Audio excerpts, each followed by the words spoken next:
You are not a human being with a soul. You are a soul that temporarily inhabits a physical body. Astral projection is probably one of the coolest things you will ever experience. Imagine this scenario. You're lying in your bed, eyes shut, completely relaxed and totally awake. After a few minutes, you feel your body becoming heavy and numb, and then you start rising up, floating a few feet above your bed. You look down and find that your physical body is sleeping peacefully on the bed. You notice that there is a glowing, pulsating bluish-white cord connected to your physical body. You are calm, relaxed, and awake. This is not a new experience for you, and you feel a blissful sensation of peace because you are now unchained from your physical shell. You are experiencing a joyous feeling of exhilaration and freedom from bounds. You look around the room and see that everything seems to sparkle. Everything seems to have life, more vibrant. You fly through the ceiling and into the sky and look down at your house, becoming smaller and smaller. And soon you can see the curvature of the earth. You think of a friend of yours who lives across the world in Sweden. By thinking about him, you consciously go to him and you zoom across the world, and soon you're coming down into a house. You see your friend eating cookies at his computer. He's wearing blue jeans and a white t-shirt. Soon, you realize it's time for you to go back, and you think about your sleeping body. You find yourself back over your house, slowly moving down into your bedroom, and then back into your sleeping body. You wake up and go to your computer. Your friend is on Skype, and you tell him what you just saw in your dream. Your friend gapes in amazement. "That's absolutely right," he says. My friends, welcome to the world of astral projection.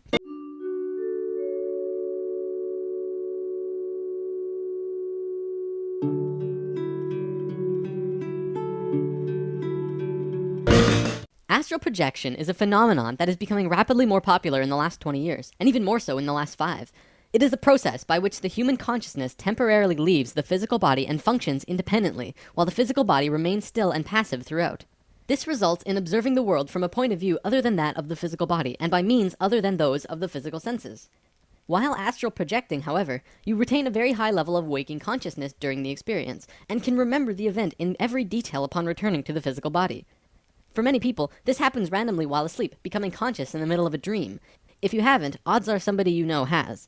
This is a very common experience, which is also known as lucid dreaming or out-of-body experience, OBE for short. This may sound crazy, but it really isn't. It's just relatively outside of the average human consciousness. In fact, we all experience this out-of-body state every night when we sleep. Most of these projections are unconscious because we are not trained to remember them. We'll be talking more about that in a bit.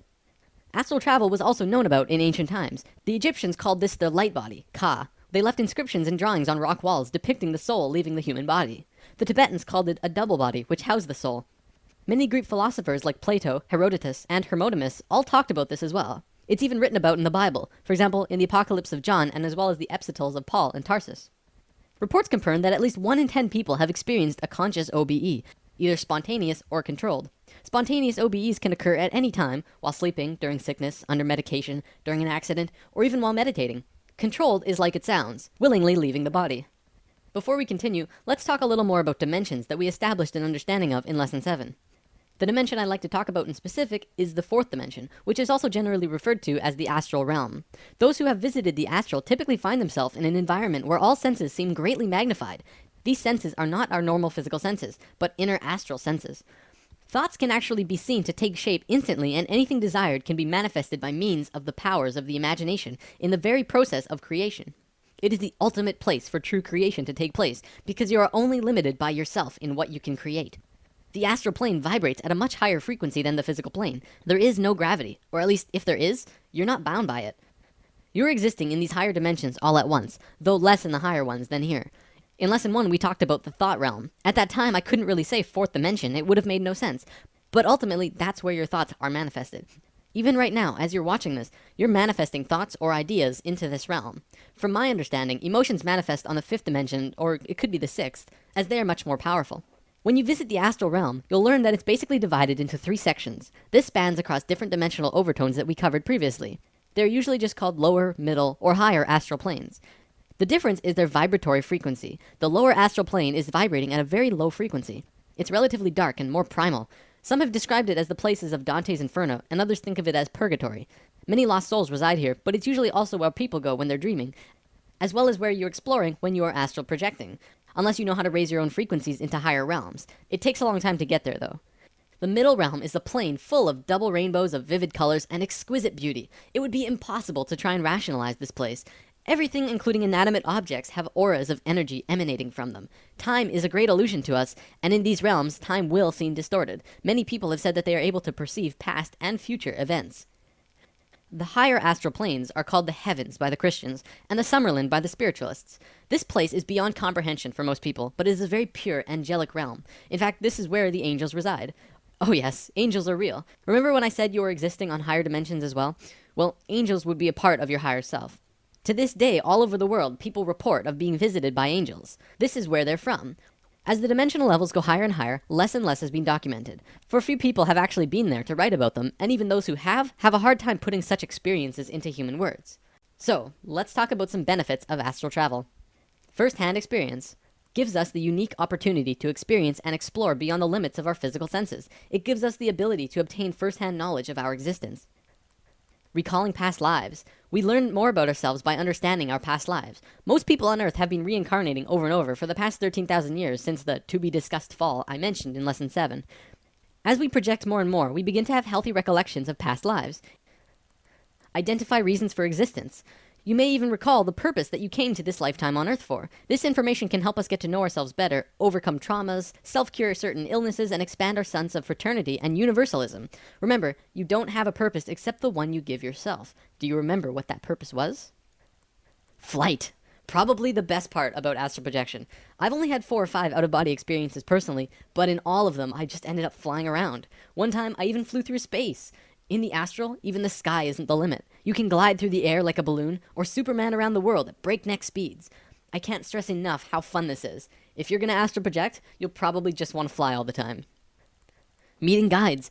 You can meet up with your non-physical guides. They have had many names throughout history. Your higher self, your guides, your mentors, guardian angels, or simply your helpers. One time I was in meditation and I asked my guides to help me with astral projection, and they told me that they were helping, but I would still have to leave my body consciously on my own. Damn spirit guides. I wanted them to just pull me out. Other benefits also include overall well-being, a reduction in hostility, increased psychic abilities, accelerated personal development, inner calmness, an increased quest for answers, an increased respect and zest for life, meeting deceased loved ones, increased intelligence and memory recall, increased knowledge and wisdom, witnessing other realities, increased self-responsibility, increased spirituality, healing, and the biggest one of all, an understanding of life after death. Through astral projection, individuals are provided with irrefutable personal evidence that we are immortal. The physical body can die, but the consciousness lives forever. It reassures us that there is a life after death. People who have even one OBE are generally transformed, having a much greater faith in existence beyond the physical. Fear of death is just fear of the unknown. Once you separate from your body, you absolutely know that you continue after death. Dying may not be a scary experience, but rather a wondrous, spiritual adventure into the next realm of being. Death is something to be embraced with excitement and anticipation when the time arrives. That's key, by the way. When the time arrives. I'm not advocating you kill yourself, especially at this point in human history. You're going to want to be around for what's happening. On that topic, it's time to talk about heaven and hell. When you astral project, one of the first things you realize is that you are in control of your reality, more instantly than on the physical. If you want to fly, you fly. If you want some kind of flying car, you can materialize it right in front of you. Though, I'm not sure why you'd need it. The concept of heaven and hell came from this understanding. When you die, you return to the 4th dimension. If you're a good person, you will create a good reality. Good people create good afterlife in higher dimensions. Then they will hang around in that realm for however long they want, and eventually, if they choose to, return to Earth and start a new lifetime. If you are a bad person, full of hatred or fear or anger, you will also return to this 4th dimension, but you will create a reality full of hatred and fear and anger. Ultimately, heaven and hell are the same place, and it's what you create it to be. For the record, this is how it works in the physical realm as well. We talked about this in Lesson 1. You create your own reality. It's just in this dimension, the process is very slow because everything is more dense. You're bound by your physical body. The silver cord that I mentioned earlier, by the way, is the cord that tethers your physical body to your spirit. It connects when your soul connects to the physical body, and when you are astral projecting, it tethers your spirit to your body, and you can see it, but you can't break it. The cord only breaks when you die. Everyone who has ever consciously astral projected will see this cord. It can stretch to infinity and will make sure that no matter how far you go, you can always return to your body. Dreaming! What are dreams? Well, when you're asleep, you are out of body. Your physical body needs rest, but your consciousness, your spirit, does not. So your consciousness returns to higher levels of being for the night. You do this every night. Remember, in higher dimensions, you can create any experience for yourself instantly. Dreams are simply you just creating experiences for yourself out of memories or thoughts or emotions that you have. Usually while you're dreaming, you're functioning at a very low level of consciousness. You're not trained to remember and consciously experience these realities you're creating. So dreams seem kind of hazy.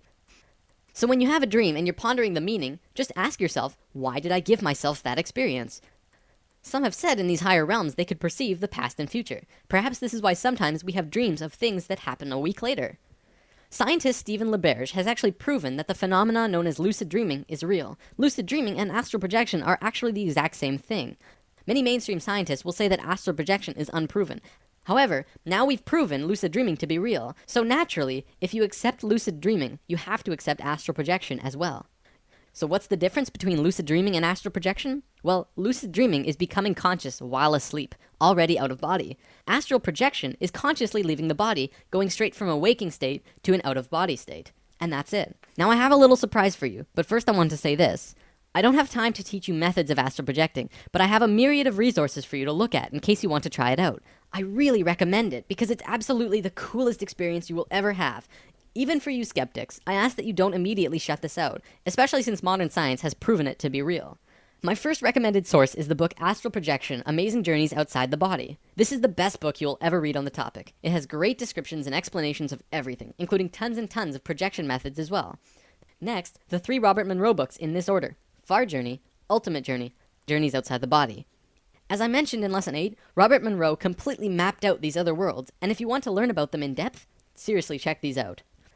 Next, the website theworldofluciddreaming.com is fantastic. Tons and tons of great resources and information for lucid dreaming, dream herbs, projection techniques, everything. Next, the YouTube series called Lucidology 101, tips and tricks to have 100 OBEs in 100 days. The author is Nicholas Newport, a guy who has been studying projection techniques and has some really fantastic insights on it.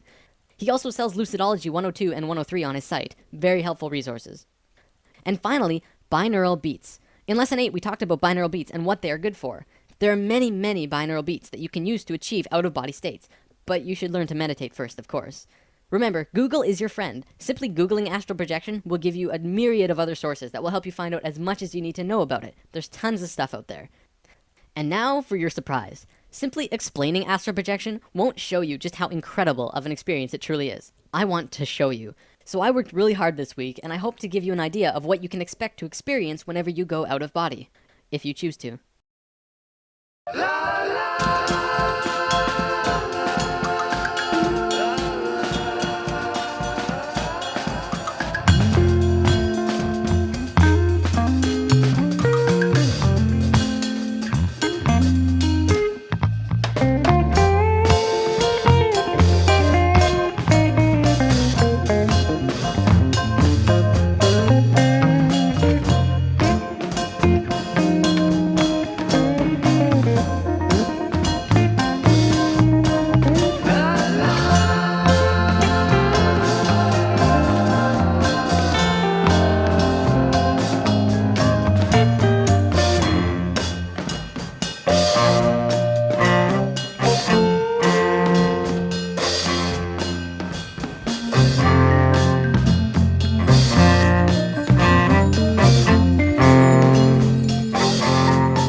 now.